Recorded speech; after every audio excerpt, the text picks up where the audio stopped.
Hey y'all, can't even believe it's been 30 years that Dan and I have been married. But one of the things that's kept us married is that we've learned how to fight fair. Now listen, you gotta have ground rules. You know your partner's buttons. Stop pushing them. Stop hitting below the belt. You know what's off limits, and I know what's off limits for me, and it's tickling. Watch this.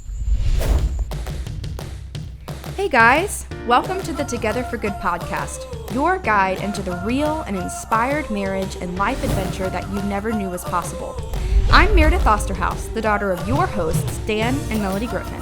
Mom and Dad's teaching, stories, and experiences with lots of laughing mixed in will move you to make your marriage last, all while making a difference in the world around you. Are you ready? Here we go! Rules for fighting fair. First of all, disclaimer. Here at Camp Griffin, there's a lot of noise. There's a lot of movement. There are people coming in and out, and we start the podcast and we stop the podcast, and we're not going to do that. You may hear a microwave beep. You may hear a dog bark. You may hear a dog snore. You may hear Jonathan have some kind of an outburst as he cheers for the marching bands of the Carolina Gamecocks and the Ohio State, whatever they are. Buckeyes. Yes, I knew that. We're going to do all the sports in this podcast. All the sports. So speaking of all the sports, we're going to talk about rules for fighting fair. And bless you, you're always trying to teach me about sports. Ground rules, right? Tell me about baseball. Well, ground rules are wherever you're playing the game, there's unique features of every place you play. So, for example, when I was playing soccer in college, there were power lines that ran above us. So what do you do if the ball hits the power lines? Okay, you got to talk about that before you begin. Same thing with a baseball field. You go to different fields, have different nooks, crannies, this, that, and the other. What are you going to do if the ball goes here? What are you going to do if the ball goes there? And you set all of that up before you start the game, not during the game. So we're going to go ahead and set the ground rules to fight fair. What are the ground rules so that we can all know what they are and we can move accordingly? And would you agree that these have been revolutionary They're for us? They're a big deal. They're a really huge and deal. And they've kind of morphed and grown as we've morphed and grown. But before we had any ground rules at all, it was a free-for-all. And it never ended well. And it's kind of like, you remember the little kid that you used to play with that they would change the rules during the game? Yes. So all of our kids would do it when we were trying to play games. Well, that's what I would do in our arguments. I change the rules. Yes. And you do it too sometimes, but not as much as me. All right. Rule number 1. Please stay away from using 2 words. Always and never. Because neither of them are fully accurate when you are arguing. So you say never use never? Never use never, and always stay away from using the word always. Always stay away from always. Okay, so we don't want to say, you always correct me when I'm talking. You always interrupt me every time. You never let me finish my sentence. See, don't do that. That's not good. It would be okay to say, when we were talking, but you don't say always and you don't say never. Why? First of all, it's not accurate. Second of all, it puts your spouse on the defense already. Yeah. Already you got a strike against you. Remember what we're trying to do with the framework. If you need to go back to podcast before part 1 of Fighting Fair. In the framework, we're identifying the issue, we're pinpointing the issue, and then we're sharing why it's important, and then we're coming up with what's our way forward. Well, so if that's so important, when we begin to say always and never, we can derail ourselves from really focusing on what's the issue at hand. This issue right now, today. Right. Because then what ends up happening, well, I don't always do that. I don't always leave the toilet seat up. Right. I don't always, I take out the trash. That's not true. You never take out the trash. No, that's not true. I always take out the trash. And then all of a sudden you're off to the races on that. And it becomes about something that it's not about. That's right. That was my number 1. Yep. Number 2, don't become historical. When you are in the conflict, now is not the time to bring up all your past grievances. Even though I know you love to. Yeah, I mean, some of us have long memories. Thankfully, I think as a general rule, Melody, you and I, we keep pretty short accounts. We don't keep a long memory on that kind of thing. But a lot of the couples we've worked with, they have a hard time getting past things that happened 2 weeks ago, 10 years ago, and it they want to keep bringing these things back. So don't become historical. I have a theory on why we've been able to get past being historical, and that is because we've come to resolution with our fights. We stop packing the bomb. And so at each fight, at each conflict, we get around the issue, we get to it, how we're going to move forward. So then I don't have all this leftover hurt that was unresolved. Oh, and by the way, sidebar, not only don't become historical, don't become hysterical. I'm not just talking here about, screaming matches and throwing things and crying hysterically. Yeah, those are not helpful, but that was a Medea reference. Keep going. It's good. Grit ball. I'll tell you about later. Oh, that's right. Some people are laughing right now. Don't do that. When you become over emotional, and this is for all of us, if you become over emotional, it's impossible to be critical. It's impossible to be logical. So it's impossible. Don't do it. Just you always make up words. When you elevate yourself, it literally, from a neuroscience standpoint, the way our brain science works, we will shut down certain parts of our brain because certain parts of our brain do critical thinking. Other parts, basically, that's where the fight or flight, and we're just reacting. Well, unfortunately, when we're reacting, oftentimes we're not going to make the best decisions. So to stay engaged in the conflict in an appropriate way, don't become hysterical. Yeah. And so check your RPMs. Yeah, Where are you? That's right. And if you feel like out of control, the other night, I went on a 10-minute car ride. I had nowhere to go. I did not go to the drive-thru. I did not go to the bank. I just went on a little 10-minute car ride, and I was incredibly much nicer when I came back because I just much needed. Nicer? I was you were incredibly making fun of much. me? I was incredibly much. I always am incredibly much nicer stuff? after I take a 10-minute car ride. I did need that time to let the RPMs come back down so that I could have a logical conversation. We sound like we fight all the time, don't we? That's so sad. We have conflict. It's necessary. Yep. It's real. Yeah. All right. So number 2 was don't be historical or hysterical. Number 3, I love this one. It's important. It just is what it says.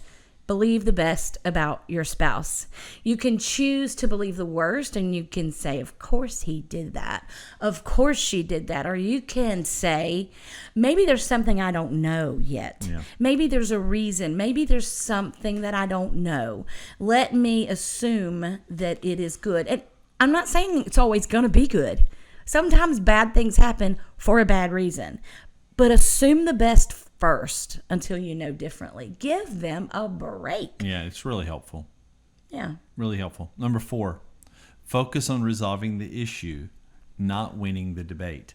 I wrote this one for me. Because oftentimes we forget why are we having the conflict? This is not about me winning. We talked about passive and passive-aggressive conflict. None of those work. So when the ground rule is this isn't about who wins, this is about getting resolution in a way that both of us, it becomes a win-win. Okay, healthy conflict is always going to be a win-win. So I'm not looking for the win, I'm looking for the resolution. So with that, no crazy making, no gaslighting. If you don't know what that is, go look it up. It's worth your time. But they really center around crazy making is where I create a lose-lose situation. You cannot win. You can't win either way. And it causes one person to all of a sudden, am I crazy? Am I losing? And it can become very manipulative. It's extremely toxic. And you're in big trouble if that's what your conflict looks like. The problem isn't the problem anymore. Right, you now have a whole nother big problem. So keeping it on a higher plane, focus on resolving the issue, not winning the debate. Absolutely. Next one is understand first, then be understood. Understand first, then be understood. Yeah. When Dan and I come to a disagreement, when we are in conflict, it's super important that I think to myself, okay, what is he thinking? What is he feeling? Let me see if I can see things from his perspective. Right. One of the ways that's been incredibly effective for us is to mirror. And so I'm listening really hard as you're talking, and then I'll say back to you, okay, what I hear you saying is, you know what's funny? Sometimes I'll say his exact words back to him. And early in this process, he would say, I didn't say that.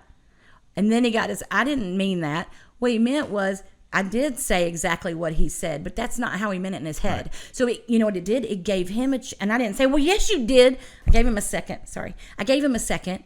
I get a little passionate. And then he was able to come back and say, okay, maybe that's how I said it. Right. That's not what I meant. Can I tell you what I meant? Sure. Tells me what I meant. Gotcha. So what I hear you saying is... And go back again. Right. Till we get to the point where I say, now, Dan, what I heard you saying was such and such. And he's like, exactly. And when we get to that point, then I'm listening to understand as to just, getting my point across. You can't really get to that point of understanding until not only do you get the words, but you get the emotion and the feeling behind the words. Very true. So as you gain that understanding, okay, now we have something we can work with. We have something we can talk about.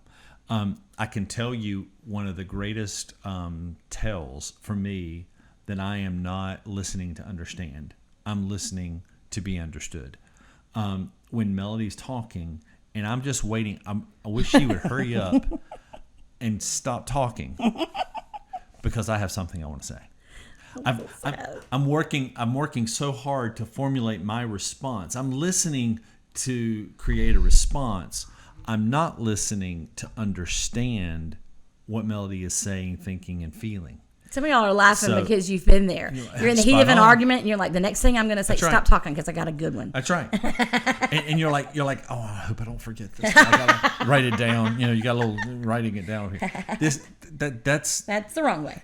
That's not healthy conflict. That's unhealthy conflict. Exactly. So with healthy conflict, I want to understand, and then, hey, there's absolutely nothing wrong. It's perfectly healthy that I want to be understood. Of course, that's not a bad thing. That's right. Absolutely. But first, work to be understand your partner. Right. Your spouse. Understand, then be understood. That's right. Hi, Calvin. We warned you. How are you, buddy? That was unsolicited. Good to see you. So we have two cats. This is Calvin, and we also have Stop Klein. Me.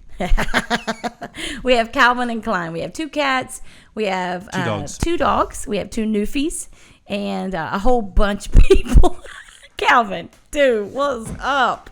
Keep moving along, dude. All right. So let me recap, and then we'll do number 6. Number 1, avoid always and never statements. Number 2, don't be historical or hysterical. Yeah. Number 3, believe the best about your spouse. Number 4, focus on resolving the issue, not winning the debate. Number 5, understand, then be understood. And number 6, here we go. Drum roll. Talk your feelings, just don't trust them. You hear Jonathan in there. He's cheering along with Melodie. Talk your feelings, just don't trust them. Listen, feelings are real. They really Emotions are real. Mm-hmm. It doesn't mean that they're true. And there are times that our emotions will lie to us. And they will take us places that we don't want to go. Now you can hear the dogs in here enjoying their lapping beverage. their water. You're welcome. Yeah. So talk your feelings. Don't just trust, but don't trust them. Exactly. You don't need to gloss over them. You can say, in fact, I've said to you before, okay, I know this is crazy. I know this is crazy how I feel. In fact, I feel kind of crazy right now. Will you give me permission and some space to say how I feel? First of all, when I do that, and he is in a non-judgmental zone, even though I feel like I probably deserve the judgment, and I say the things, then I get to hear myself saying them out loud. And sometimes it's a matter of, okay, I feel really silly for saying that, but thank you for letting me say it out loud. Sometimes I still own every one of those feelings. I still feel sassy after I say it. And I had a chance to get it out. And I'm like, this may be completely irrational. This is how I'm feeling in this moment. How can we move forward from here? So I can't necessarily trust my feelings. If I feel like he never takes the trash out, I might feel that way. It's not reality. Right. So how do we come to a place of moving forward when we're sharing our feelings? Go a step further with that. Because Melodie's the feeler, okay? I'm the logic in the family, okay? It's not that Melodie can't be logical, and it's not that I don't have feelings. I do. I do have a heart, I promise. I have a brain. There you go. Scarecrow on the Tin Man. I love it. I cannot make my agenda to try to change the way Melodie feels.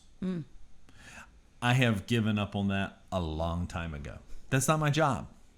The way Melodie feels is the way Melodie feels.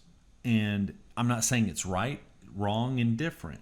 It's a reality, though, and I need to acknowledge it. But I also don't have to defend myself. And I don't have to try and change the way she feels because it's just not helpful. It's just not helpful. So talk the feelings, let them out, but don't trust them and don't put them down as gospel. Yeah, because they can kind of get you in trouble and they can lie to you. So we've talked about some really great things today, about some rules that have really helped us, Right. Dan and Melodie Griffin, in fighting fair. Right. And many of them, if not all of them, will probably be helpful to you. Sure. But guess what? You might have some that you come up with on your own. So in today's program notes, you will find a printable that will have these rules for fighting fair. We mentioned 6 of them. And then you might want to add some of your own. Feel free to let us know about Oh, them. we'd love to find out those rules. And again, they're your ground rules. You've got to own them. As a matter of fact, you'll find on the bottom of the sheet, there's going to be a place where both you and your spouse get to sign the ground rules. On the dotted And by the line. way, hold each other accountable on it. If you find each other using always and never, flag on the play. That's right. It's against the rules. You sign the paper, you shake hands, you agree, you spit out your Or sunflower however else. seeds. That's right. It's good. So yeah. Was that a good baseball reference? Oh, good girl. Go ahead and print that out. Work through your own ground rules. Make us sign them. And what I'd love for you to do is take a picture of it and email it to us, or go to our contact page. We'd love to get that. Email address info@wearetogetherforgood.com. Absolutely. So yeah, that's great. That's a great exercise. It is, and we're always grateful anytime you tell others about this podcast. Big time. When you subscribe, when you share, it means a lot to us. Thank you for helping us to get the word out. Because honestly, Dan and Melodie Griffin, we're in it with you. We're fighting Absolutely. fair, and we were glad to talk to you today. On Together for Good. Thanks for being with us. So this week's show may be over, but the work has just begun. Be sure to check out the great resources and references mentioned in today's show in the show notes at wearetogetherforgood.com/podcast. It is also super easy to subscribe to the show so you never miss an episode. Hey, if this podcast has been an encouragement to you in your marriage and life journey, please let the people in your world know. Help us spread the word about the Together for Good adventure by following us on our Facebook and Instagram pages. This would go a long way to help get the word out. Don't forget to check out our website, wearetogetherforgood.com, for free resources, archived podcast episodes, and other ways you can experience a life and marriage that is together for good.